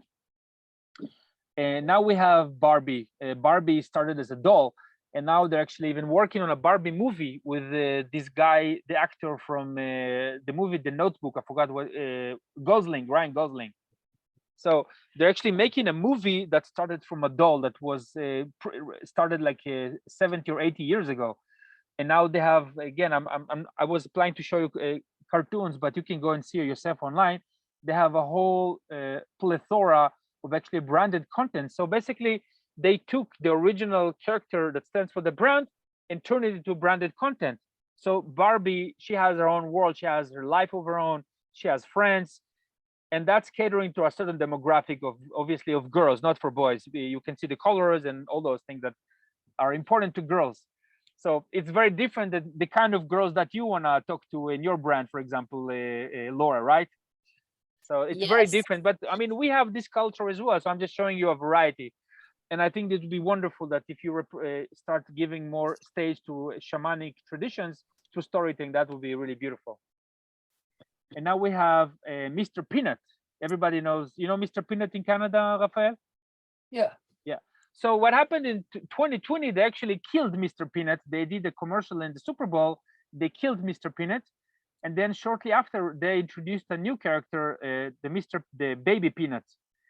And they did that basically the same thing like they did with Yoda in the Mandalorian when they represented Baby Yoda. So they presented Baby Peanut, Mr. Peanut. Again, very clever marketing move. And again, that's a character that stands for its own, and they have a lot of really, really funny and cute cartoons online that are representing the brand. And it's again, Mr. Peanut went through also very interesting evolution of development of their character throughout the years. So that's it for today. Before we go to the home assignment, do you guys have any questions, any comments, any observations from today's class? Well, actually, I wanted to recommend a movie I saw called Childhood 2.0. 1 second, let me write it down. Child, is it in the theaters or it's online? It's it like won, I want to say it won like the Sundance Award. It's that kind of movie, like a B movie, I guess I call them. Oh, okay. What is it about? Well, they talk a lot about there's a part of the movie where they talk about the influence of media and how it affects the brain of the child. And how, and oh, the other thing I wanted to recommend is I watched both. There's probably 2 or 3, but I watched 2 of the Mr. Rogers movies. Yes, with Tom Hanks and the other one. Yes. I haven't seen the Tom Hanks one. I saw the other 2. Yeah. But I recommend them. They're just profound. Yeah. I've watched the first. I think I've watched both. I've seen one with Tom Hanks and I've seen one with a documentary about him.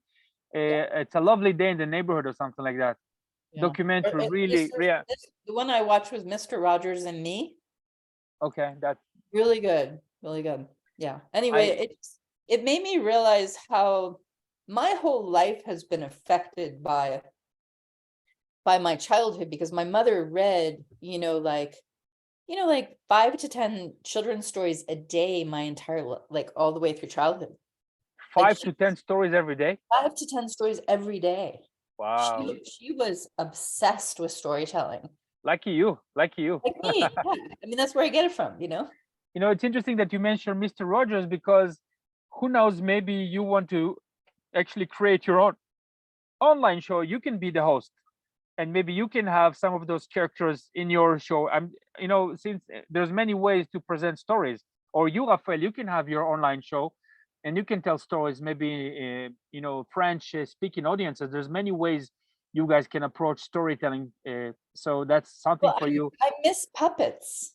Yeah, exactly. Puppets. That's what I'm talking about. So you can have like a studio and you can talk about your stories and present puppets or CGI, whatever. And now that's something for you to consider. Rafael, Is it outdated now? No, I don't think so. Puppets are never outdated. I don't think so either. Rafael, do you have any any comments or any questions for today's class? I need to think a lot about it's new for me, archetype, and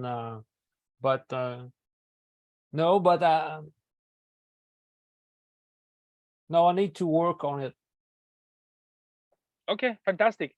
So you guys, I'm gonna send you later on tonight the recording, but before I send you the recording, so you can watch it again if you want to watch the whole thing again. Thank you. It was very informative, very helpful. Really, it brings a lot of enthusiasm. My pleasure. I'm glad you enjoyed it. I would like to share with you what I would like you to do for this upcoming week. Number 1, come up with an imaginary brand, describe its values and the mission statement, and draw its brand character. That's number 1. Okay.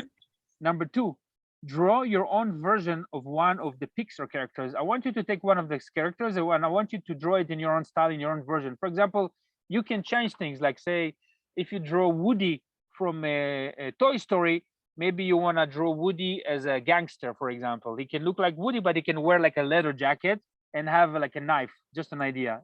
Have fun with it, play with it. Number 3, Bring to the next class a sample of a brand character that you like and explain what you like about it and what makes it stand out. So these are the three things I would like you to do. Guys, any questions about the home assignment? Just don't take it off I'm writing it down, so hold on. Yes. Okay. You're very fast. I'm trying to fit in into the class, and you know you can do, by the way, you can do screen share, a screen grab, Laura. You know how to do a screen grab on the iPad? No, I'm on a computer tonight. On the computer too. You have Mac or PC? Mac. So on the Mac, what you do, you press Control, you press Shift and number 3, and then it's gonna take a picture of your screen. Okay, say it one more time. Command, Shift, and the number 3. number 3. And then you will hear like, and they will take a picture of your screen. Okay, now you don't have to wait. But I'll wait if you need to, no worries. No, it's okay. Command Shift 3. Okay. But we need to think about the desire of the character and all the stuff When we you talk about. for the brand, Yeah. no, for the brand is the brand character. It's not about its desire because it's different than storytelling character. If it could be also from your story, but when you focus on come up with the imaginary brand, describe its values and mission statement, and draw its brand character, the character is like the spokesperson for the brand.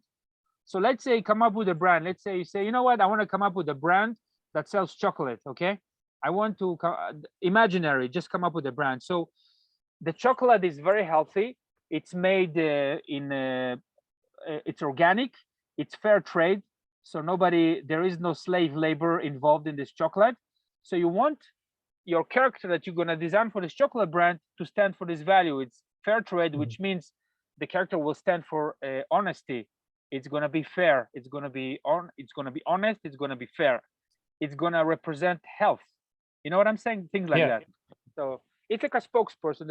First of all, you want to think about, again, it's an imaginary brand. So think about what's the values of the brand and the principles, and how that character is going to represent those values and principles, and how you're going to design. Again, doesn't have to be something crazy. Just make something simple and quick. Okay. Okay. I have a quick question. Yes, Laura.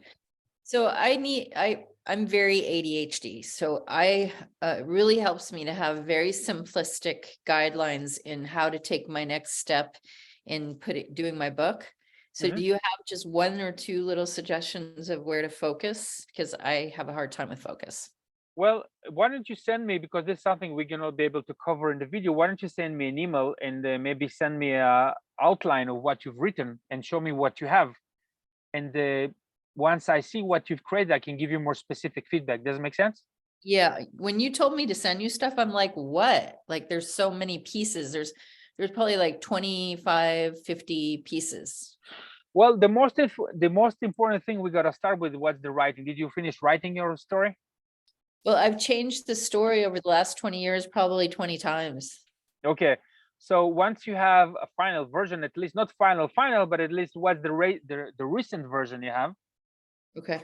So send that to me and I can read it and I can take a look at it and I can give you feedback. Okay, that'd be great. Thank you. Yeah, I would love to. Yeah, please.